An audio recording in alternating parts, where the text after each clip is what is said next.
Right, so in my search for some more true crime content to talk about, since I know you guys are pretty much in love with my storytelling when breaking down the details of these stories, I came across a case surrounding an 11-year-old boy who was wrongfully imprisoned for the death of his pregnant stepmom back in 2009. Oh, wait and a was minute. forced to spend his entire childhood in prison for a crime that investigators couldn't even prove that he That's toe up from the flow up, gang.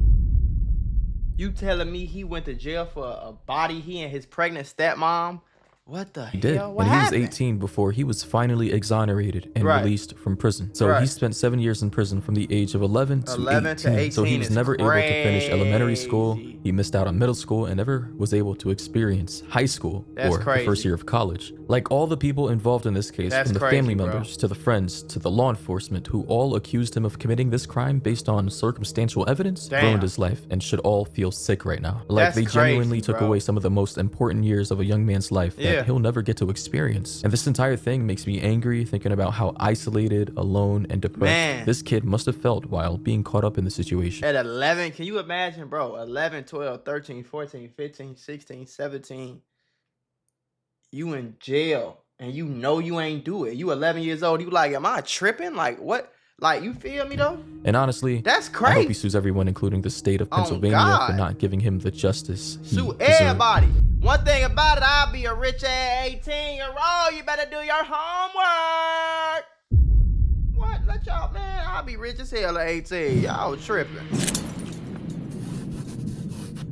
The fuck? So now, let's take a trip back in time and discuss the details of what happened on that early winter morning. So who did it, though, if it wasn't him, though? Now, at the time of the murder, Jordan Brown was only 11 years old when investigators pinned the death of 26-year-old Kenzie Hauk on him, since they believe it couldn't have been anyone else given the time, date, and location of her death. Wait a minute, that's a little young, ain't it? She was found lying in bed in a pool of blood with a shotgun blast to the back of her head, according to official court reports at the time. And in cases like this, as I've mentioned in previous videos of mine, crimes like this are typically premeditated and are usually done by friends or family members. You know, people within your immediate circle. And with that in mind, in this situation, Jordan Brown was not their first suspect, as he was only 11 years old at the time, and no one could really believe that an 11-year-old kid could commit such a cold-blooded act. So investigators, upon becoming aware of the situation, decided to interrogate Chris Brown, Jordan Brown's father, to gauge whether he could have been the one who killed his 26-year-old pregnant fiance. But turns out that since he was nowhere near their home and was actually at work at the time of the death, investigators quickly crossed his name out as a possible murder suspect. So after clearing the father's name, the next person on the list of suspects that investigators were eager to talk to was Adam Harvey, the now dead pregnant 26-year-old's ex-boyfriend, of whom she had 2 kids with and actually had a motive to kill her. But here's the thing, they never seriously pursued this guy based on the investigators. And I'm gonna be honest with you, bro. He looks crazy. Do your homework on a little bit of local. He don't look like he got it all the way there. Hold on, y'all, because y'all know I love putting y'all on to that easy money. Cashkick.com is a free to use cash rewards marketplace that helps you save and grow your money. This is some of the simplest and easiest ways to make money right now. All you have to do is play mobile games on your phone and you can earn up to $500 per deal. Now remember, I said cashkick.com is free to use, so they will never ever ask you to send them any type of money. Signing up is super easy. All you need is an email and a password. Once you sign up, all you have to do is download your first offer and start making money. Now your offers and reward amounts can change at any time. So that means you can download a game on your phone, play it for long enough, make $500 on one day, and the next day you can download a whole nother game, play it for long enough, make $300. Next day, same thing. This is some of the easiest money I can tell you about right now. And again, you can earn up to $500 per deal. So this is what I need you to do. Go to cashkick.com, make you an account, activate your account. Make sure you turn on allow tracking on your phone so that the app can actually track how much you're playing the game and earn you some of the easiest money you can make. Y'all can't say I ain't never did nothing for you. Skate. Do you see that smile? This is the white man smile that the white man gives you before he does something crazy to you. So the fact that they didn't investigate this further is beyond me, folks. Killer, not taking him as a serious possible perpetrator for this crime. And it says here, per a 2020 article from Meowa.com, that The court had made the decision to send state police to look for Hauk's ex-boyfriend, who had a long history of making violent threats against her. Court documents said that Hauk, her parents, sister, and brother-in-law all had permanent restraining orders against her. So that should have been your first suspect then. Dumb, silly, crazy man. If they all got restraining orders against him, and he done made violent threats towards her plenty of times, and she pop up dead, and the dad is at work. This man. Only 2 weeks before Hauk was found murdered, the ex-boyfriend had received results of a paternity test that told him that the younger daughter, the 4-year-old who found her mother's body, was not actually his daughter.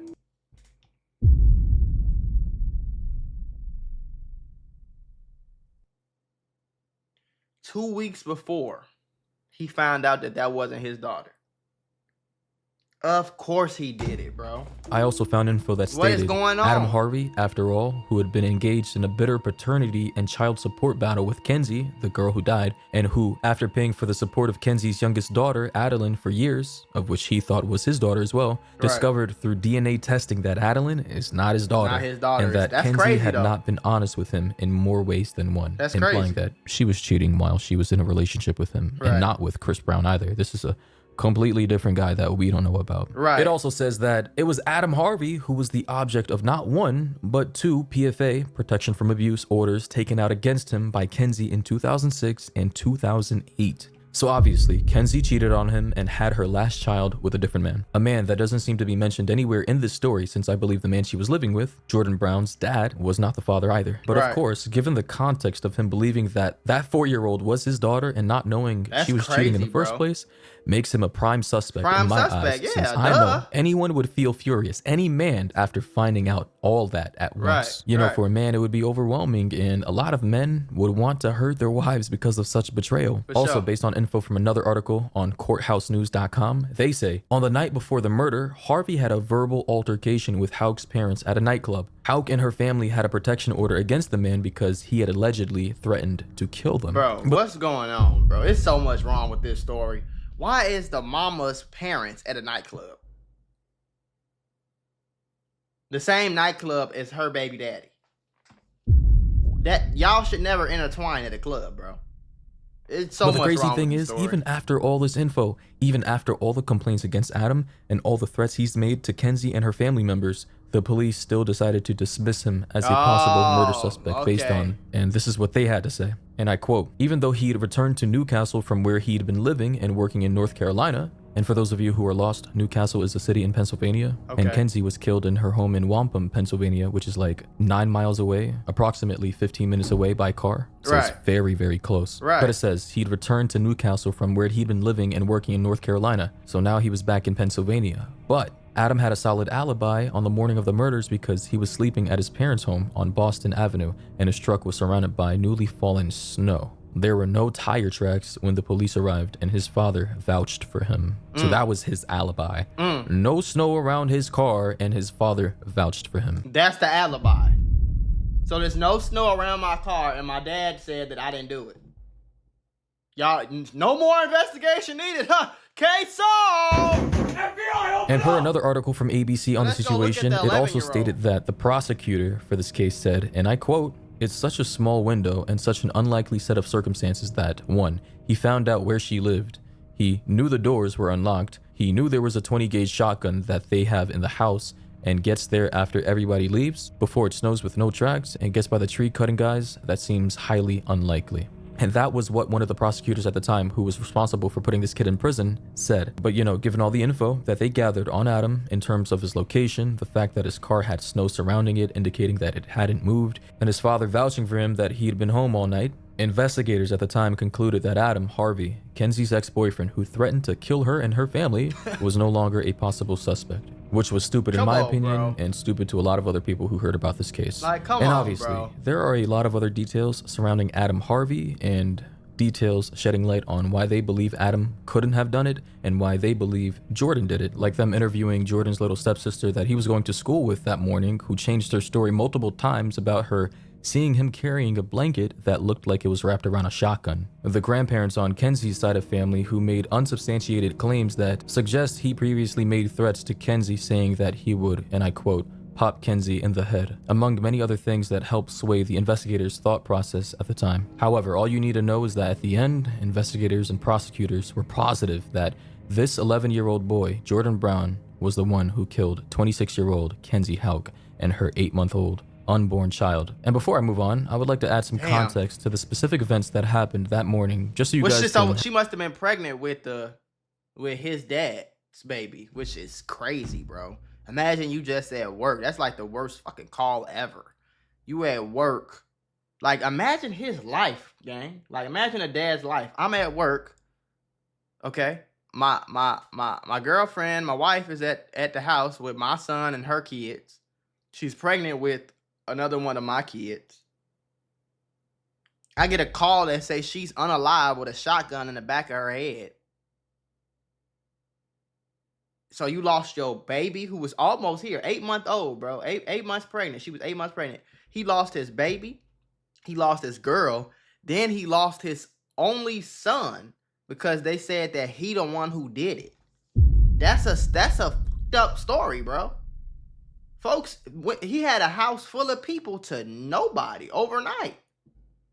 Have a better image of what happened preceding Kenzie's death. And shout out to Melissa, the admin of freejordanbrown.proboards.com. Like, she actually took the time out of her life to gather all the details surrounding this case in order to make a nice, clean, and concise timeline of what happened on the morning of Kenzie's death. Right. Something that all these other news outlets failed to do all those years ago. So shout out to her. In any case, it says here the timeline of events, February 20th. At 7 a.m., Chris Brown, Jordan's father, left for work. At 7 a.m. to 8 a.m., Janessa, the 7-year-old at the time, and the oldest daughter, and Jordan get up and get ready for school. They go to the bus stop on their own and go to school, leaving the 4-year-old Adeline, who was the youngest, with their mother Kenzie. And then at 8:13 a.m., Trooper Wilson said that this is when Jordan and Janessa left the house to catch the bus. And then 9 a.m. to 10 a.m., just before 10 a.m., 4-year-old Adeline is described as alerting tree trimmers near or on the family property that she thinks her mother is dead. And at this time, 9 a.m. to 10 a.m., pretty much they were at school. All kids are at school. That's basically when the first class, or if not the second class, is starting for the day. Right. Tree trimmers said that Adeline came to the door crying and alerted them to her mother's death. So Steve Cable went over and asked what was wrong. He tried to call the property owner, Chris Brown, to get permission to go inside, but couldn't reach him, so he called 911.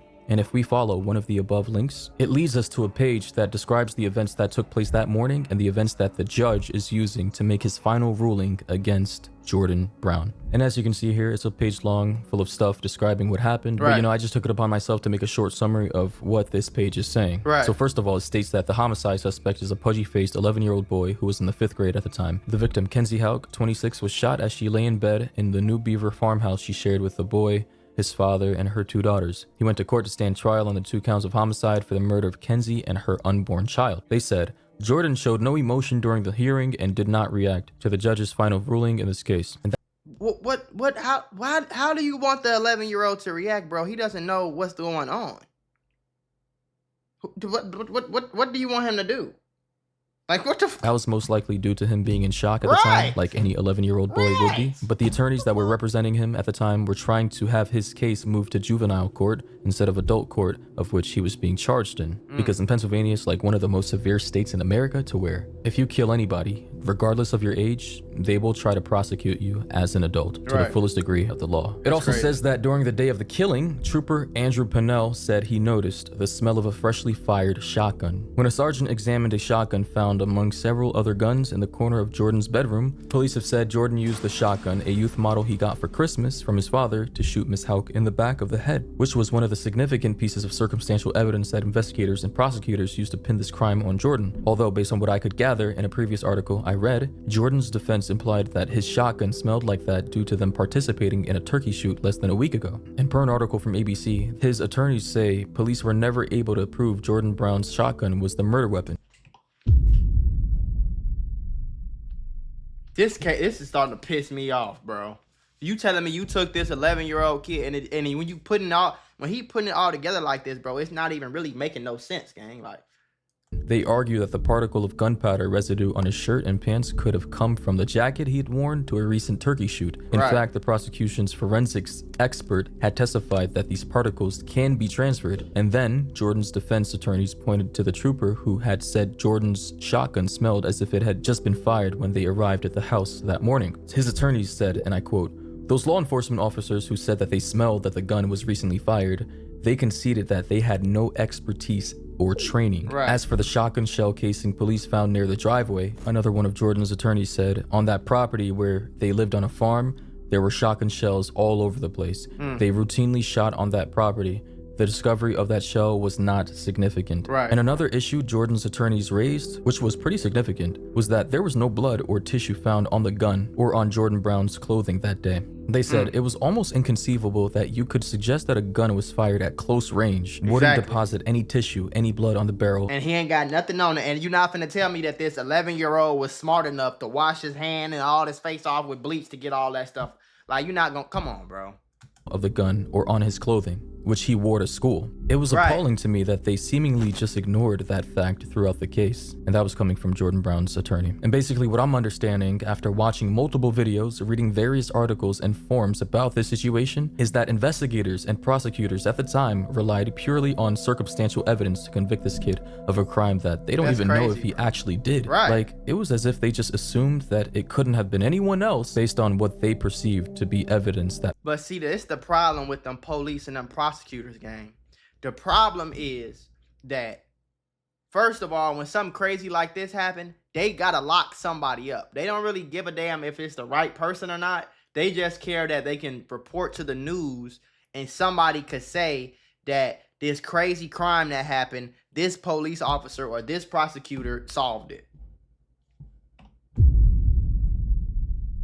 Number two, these niggas be so slow. It's like they see something and they hear something and then they make something up in their mind and then they only find evidence to support what they made up in their mind. Not what really happened. You know, like the police is supposed to do. They only trying to find stuff that makes sense in their mind. So if they think the little boy did it, if that's just what they think, they gonna go find a bunch of evidence that points to this little boy doing it. You feel me? If they would have thought the dad did it, they would have found somehow, some way to blame the dad. You feel me? Like, it's weird. That pointed directly toward him at the time. It's actually pretty crazy how this can happen to an 11-year-old boy, but still, I'm not surprised since this kind of stuff happens to a lot of different people every day all over this country due to police incompetence, bias, or prejudice against the people that they are investigating. It's as if they enter each one of these cases with the lens of the person they're investigating as already guilty, which inevitably leads to innocent people going to prison for crimes that they didn't even do. In any case, as we fast forward 7 years to the year of 2016, Jordan Brown was finally released from prison at the age of 18, just 2 months before his 19th birthday, since prosecutors no longer had sufficient evidence to keep him incarcerated any longer. And per an article from the Daily Mail, they say, in the complaint filed in federal district court Wednesday, Brown, who was released from jail in 2016, and his attorneys say state police investigators manipulated interviews, evidence, and procedures to push the narrative that Brown had killed his soon-to-be stepmom. Yeah, because they were just trying to, I don't want to really figure the real truth out. Let's just blame this kid so that they can say we solved it, and that's it. Only did the individual defendants in this case fail all of us, the institution of policing failed us as well, which is what Alec Wright, an attorney who was representing Jordan, said in a statement. We must demand to know how the Pennsylvania State Police could establish policies that would allow this tragedy to occur and, even more to the point, encourage the occurrence of tragedies like this. The tragedy being falsely imprisoning an 11-year-old boy without proper evidence. Is that his dad visiting him in jail right here? Are these his jail pictures? Justices said in their 2018 decision that prosecutors presented largely circumstantial and insufficient evidence, saying among other things in trial testimony that a 20-gauge shotgun in Brown's bedroom was the murder weapon actually supported an equally reasonable conclusion that it was not used in the murder. They noted there was no eyewitness, no DNA or fingerprint evidence, and no blood or biological material on Brown's clothing. Wright says more than that, the evidence investigators gave to prosecutors was improperly gathered, mischaracterized, or fabricated to support a theory that the then 11-year-old had committed the murder, something he would have had to do and clean up without missing anything in the space of about 120. Like, you feel me? Like, he would, that's what I'm saying though.